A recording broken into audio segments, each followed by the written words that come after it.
Gaur erabiliko dugun homilia lagun batena da. Zergatik dinoko, berak egin dau gaur nik uste dut homilia ederra edo komentario ederratanik neure ganatu egin dut. Eta horrezagatik, ni buruz egingo dugu berro, bale? Eta horrez, gaur esaten dagoena da, Jesusen hitzak hausnartu baino lehenago ondo bitxu behar dugu, bai lehenengura gurgaia zizaiasek idatxitakoa, bai, San Paulo Korintotarri egindako gutunetik aukeratu daben zatitxue. Han jangoikoa santua dan bezala guk ere santuak izan behar gariala. Esaldiari lehenengo eta bigarrenoz samurtasuna ditua gauzela. Jangoikoaren tenplua, hau da, gure gorputza santua dalako. Jangoikoaren samurtasuna geure bizitzan santu eda bizi behar dugu. Eta horrezagatik gaur San Marcosen liburutik hartutako, San Mateoren liburutik hartutako evangelioa maitasunaren bikaintasuna dan, parkamenaren bikaintasuna hausnartzea gonbidatzen honen gaitu. Ez soilik bestei egindako gauza guztien gaitik parkamena eskatzea baizik eta geure parkatua gariala onartzea. Horrezek, gure auleriak onartzera bultzatzen gaituelako, eta horrek ez duzku normalean inongo graziarik egiten. Hausnar dezagun bada, gaurko otoitzean parkatzeko gai hautena izen, eta parkamena onartzeko gai banaz, norainote onartzen ditu biek. Egin dezagun bada maitasunaren bidetik aurrerako pauso bat da, eta ken ditzagun gure bihotzetatik maitatzen usten ez gaituen gorroto guztiak. Besteoentzat salbamenaren eta maitasunaren argi bihur gaitezen. Guztiuna, zure laguntzak egin gaizalagai beti zuzendan hausnartu, zuri atsegin jatzuna hitzez eta egitez betetzeko. Otoitza guazten da, erakutsiz nola, jangoikoen maitasunak gure bihotzak erantzuna nahia pizten daban. Beti helburu izanik, jangoikoaren maitasunak gauza guztien gainean dauen agindu gorena betetea. Horregaitik, guztigaitik eskatzen dut zagu jaunari, gai izan gaitezan bere berbiaren errealidade espiritualak hausnartzeko.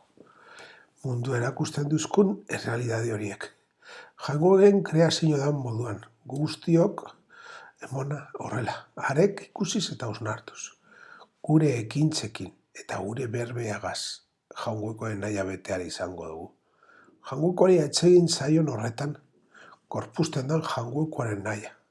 Gaur egon, evangelioak esaten duzkunez, berpiztutako Kristoa da gure bizitzagaz, bizitzeko eta borrateko gai izatea gustatzeko.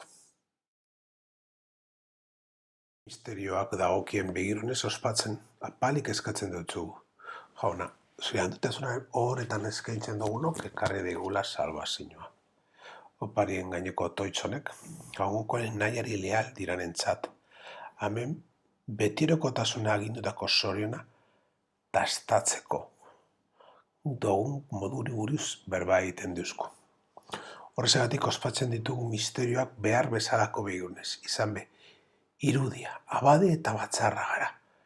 Kristok baiezkoarekin, Kristo obediente, bere jangoiben nahi egiteko berak, bihoritzapen migine ban gauza bera egitera deitute gagoz. Horrezagatik, horregoetik iztiagatik eskatzen dutxago jaunari, jangukoen haintza autortuz. Eskaini ditugun doea guztion salbamenerako aprobetzaten daitezela. Bai, ordea guztion salbamenerako. Guztion baikagoz salbazioarako deituak. Gurezko graziari salbatuak izan alizateko jarduten ustea. Jangoikoak ez dau gure askatasuna baldintzatuko. Zure semea gure salbatzaile bialtzeraino maite izan dozu eta mundua. Bekatuan izan ezik, beste guztienak gure antzeko egin dozu. Zure semeagan maite zenduan giugan ere maitatzeko. Arek zure esaneko izanik, eskuratu da ekuz.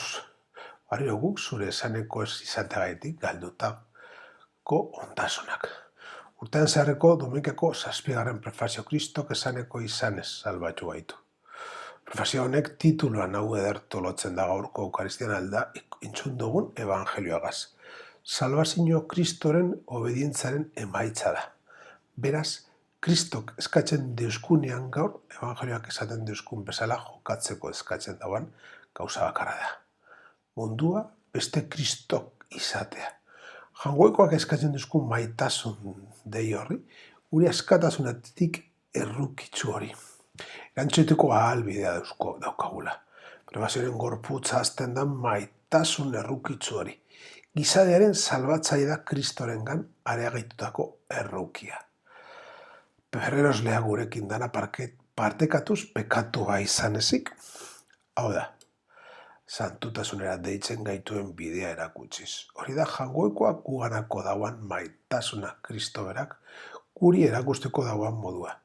Auzi sana berrerazten dauana da. Hobeto esan da, hautsi genduana Kristau bezala bizi behar dugun bidea erakutsiz zahar barritzen dago. Jango guztiduna salbazio sakramentu honetan emonduzkun ogie izan daigula betiko biziaren ezaugarri. Totxonek ospatu duguna alde batera itxi ezin dugun zerbait erakusten duzkun. Ospatuko dugun sakramentua gure bizitza mobidutzen dauanak bizi eta mugitzeko aukera emoten duzku. Pasko misterioen parte hartuz, esangura dagoana emoten duzku. Salmenaren frutuak erdibesten ditugu gure erdien dagoan jangoekoaren graziari esker.